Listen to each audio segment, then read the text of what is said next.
ان اللہ یحب التوابین ویحب المتطہرین، بتحقیق خدا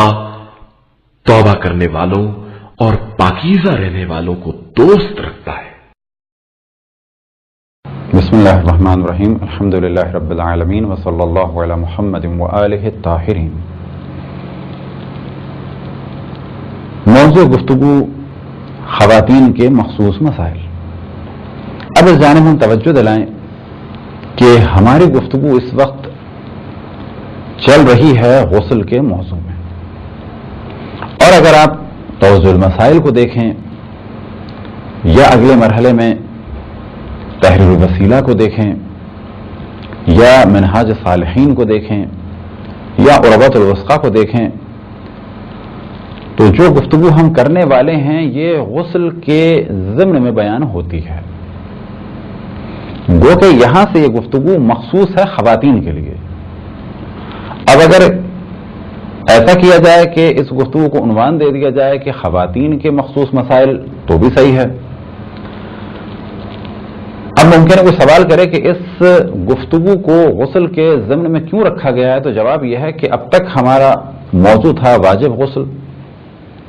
اور اس کے بعد جنابت، پھر جنابت کے احکام، پھر اس کے بعد غسل، غسل ترتیبی، غسل التماسی، غسل کے احکام، پھر مستحب احکام۔ تقریباً یہ موضوعات رہے جو تفصیل سے آپ کی خدمت میں بیان کی۔ اور جب غسل کی گفتگو ہو رہی تھی تو اس وقت ہم نے ایک موضوع کو ڈسکس کیا تھا کہ 7 غسلوں میں سے 3 غسل مخصوص خواتین کے ہیں اور 4 غسل مشترک ہیں خواتین اور مردوں کے درمیان۔ تو اب تک جو زیادہ گفتگو رہی وہ رہی غسل جنابت کے بارے میں، اور جرنل گفتگو رہی غسل کے طریقے اور غسل کے احکام کے بارے میں۔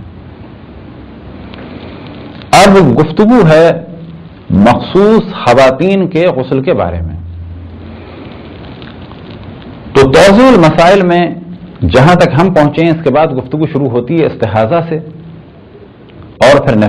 پھر حیض، اور اس کے بعد نفاس۔ تو در حقیقت یہ گفتگو اس طرح سے ہے کہ غسل استحاضہ، غسل حیض اور غسل نفاس، جب یہ 3 غسل بیان ہوں گے تو اس کے ساتھ ساتھ ذہن میں یہ سوال آ سکتا ہے کہ نفاس کیا ہے،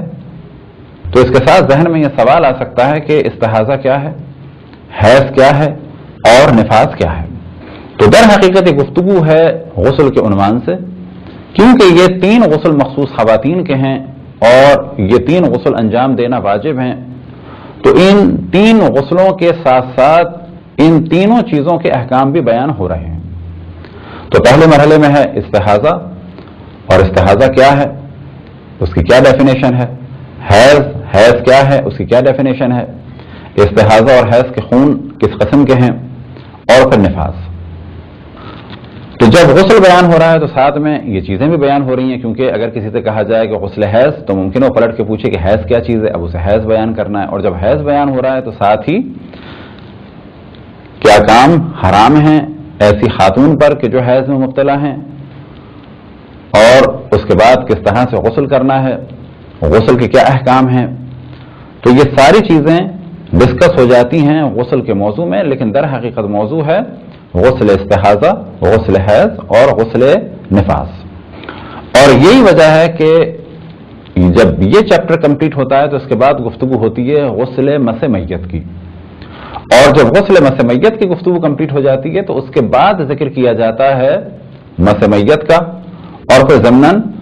مردے سے متعلق بعض احکام کو بیان کر دیتے ہیں۔ اب کیونکہ موت سے ریلیٹڈ بعض موضوعات ہیں تو گفتگو شروع کرتے ہیں احتضار سے، یعنی جس وقت کسی کا دم نکل رہا ہو، تو دم نکلنے سے گفتگو کا آغاز ہوتا ہے، اور یہ گفتگو کہاں سے شروع ہوتی ہے، غسل مس میت سے۔ تو دم نکلنے کے احکام سے گفتگو شروع ہوتی ہے، اور یہ گفتگو پہنچتی ہے پھر دفن تک، اور اس کے بعد نماز وحشت قبر تک۔ تو یہاں بھی کہا جا سکتا ہے کہ غسل کا موضوع ہے، لیکن جب غسل استحاضہ، غسل حیض اور غسل نفاس کا موضوع آیا تو حیض، نفاس اور استحاضہ پہ گفتگو ہوئی، ان کے احکام بیان ہوئے، پھر آخر میں گفتگو ہوئی غسل مس میت کے بارے میں، تو کچھ میت کے احکام بیان ہوئے، باقی بچا ایک غسل کہ جو واجب ہوتا ہے نذر، قسم یا عہد کی وجہ سے، تو اس کے احکام بیان نہیں کیے گئے، بلکہ صرف اتنا کہہ دیا گیا کہ وہ غسل جو نذر، قسم یا عہد کی وجہ سے واجب ہو۔ تو یہ ایک ہم نے تمہیدی گفتگو کی تاکہ گفتگو ترتیب کے ساتھ رہے اور آگے بڑھتی چلی جائے، تو یہ ذہن میں رہے کہ یہ موضوع خاص ہیں، ان کا تعلق خواتین سے ہے، اور جتنے موضوعات ہم نے ڈسکس کیے ہم یہ جانتے ہیں اپنی قوم اور اپنے علاقے کے ذہن کو کہ ممکن ہے کہ ان میں سے بعض حضرات اعتراض کریں، اس جانب توجہ رہے کہ یہ موضوعات خاص ہیں خواتین سے، اور ہم یہ بھی جانتے ہیں کہ جو ہماری قوم میں ایک خاص تصور ہے، ایک خاص ذہنیت ہے یا جو کلچر ہے، تو ممکن ہے کہ بعض لوگ اعتراض کریں کہ یہ گفتگو نہیں ہونی چاہیے تھی، تو یہاں ہم صرف اتنا جواب دیں گے کہ یہ گفتگو ہونا ضروری ہے، کیونکہ یہ وہ گفتگو ہے کہ جو انبیاء علیہم السلام نے کی، اور اسلام میں یہ گفتگو قرآن اور رسول اللہ صلی اللہ علیہ وسلم اور باقی ائمہ اہل بیت علیہم السلام نے کی،